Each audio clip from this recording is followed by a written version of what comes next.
ग्रामीण व आदिवासी भागातील नागरिकांना आरोग्य सेवा अधिक सुलभ आणि जवळच्या अंतरावर उपलब्ध व्हावी या उद्देशाने उभारण्यात आलेल्या प्राथमिक आरोग्य केंद्र वैतरणा या आरोग्य केंद्राचा उद्घाटन सोहळा शनिवार दिनांक 15 ऑगस्ट 2026 रोजी उत्साहात पार पडला।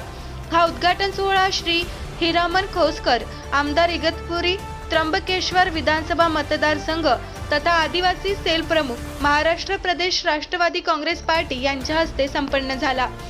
वैतरणा परिसरासह पंचक्रोशीतील नागरिकांसाठी हे आरोग्य केंद्र महत्त्वाचे ठरणार असून ग्रामीण भागातील नागरिकांना प्राथमिक उपचार व आरोग्य विषयक सुविधा अधिक प्रभावीपणे मिळण्यास मदत होणार आहे।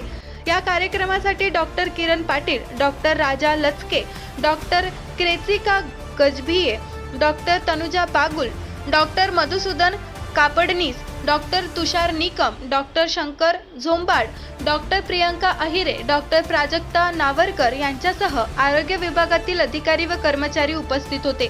तसेच राजेंद्र चव्हाण, सिद्धार्थ मोरे, सचिन धारणकर, सोनाली तुसे, संध्या आव्हाड, संजय लिटे, अपशाना तडवी, मोहिम निकम, मंदाताई कराटे, संतोष वाघ, सुमन गाडेकर, दिलीप आहेर, दिलीप बोडदे, दुष्यंत मगर, सविता भागवत, सविता जाधव, नयना पगार, आम्रपालिका घरडे, अनिता खातळे, सुवर्णा जमधडे, भारती जमधडे, आशा गिर्हे यांच्यासह आरोग्य विभागातील कर्मचारी उपस्थित होते।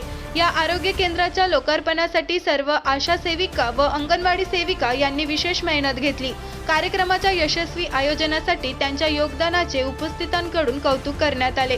यावेळी सरपंच रेश्मा पुंजारा, उपसरपंच तानाजी खातळे, सरपंच काशीनाथ होले, उपसरपंच अशोक शिंदे, सरपंच प्रकाश खडके, उपसरपंच सविता खातळे यांच्यासह पंचक्रोशीतील ग्रामस्थ मोठ्या संख्येने उपस्थित होते।